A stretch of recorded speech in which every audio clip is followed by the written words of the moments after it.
This program is brought to you by FASTSIGNS of Durango. More than fast, more than signs. FASTSIGNS. Dozens of Durango area residents and downtown business owners say they fear for their safety and have grown tired of the profanity, drug use, and lewd behavior exhibited by panhandlers and the homeless who frequent Main Avenue, and they want the City Council to do something about it.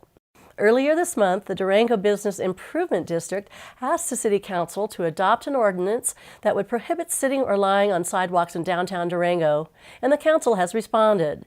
At a study session on May 24th, the City Council directed staff to prepare an ordinance for a public hearing. Durango, like many communities across the nation, has seen an increase in panhandling as a result of a federal court ruling that declared that begging was protected speech under the First Amendment.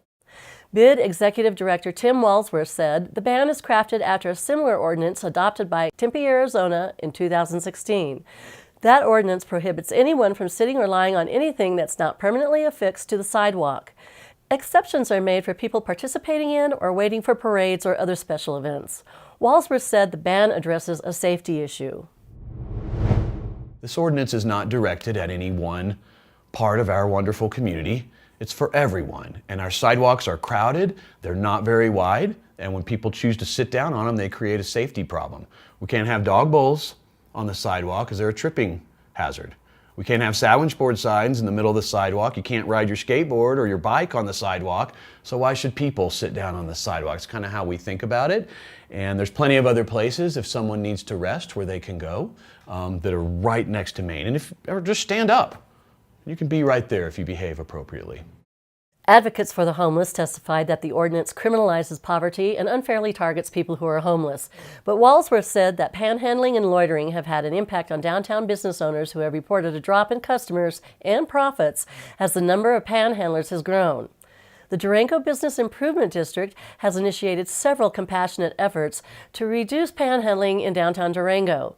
3 years ago, BID launched the Ambassadors Program to encourage visitors to avoid giving money to panhandlers and to direct panhandlers to human services away from Main Avenue. That was followed by the Make It Count campaign that encouraged visitors to drop their change in one of 40 donation boxes located at businesses throughout downtown. That program raised more than $2,500 in donations during the past 2 years. We've hired a homeless outreach coordinator, which is really not what a BID is about. We're a marketing organization. We don't exist, nor do we necessarily have the expertise to do outreach and social work. But we stretched ourselves because we want to have compassion and help people. And we hired a homeless outreach coordinator 2 years in a row to come downtown, and when someone is panhandling, to ask them, hey, are you okay? Are you aware of local services? Do you know about this? Can I help you with anything? And that actually has been very successful in small ways of getting people a little help when they need it. To follow the issue, visit durangogov.org.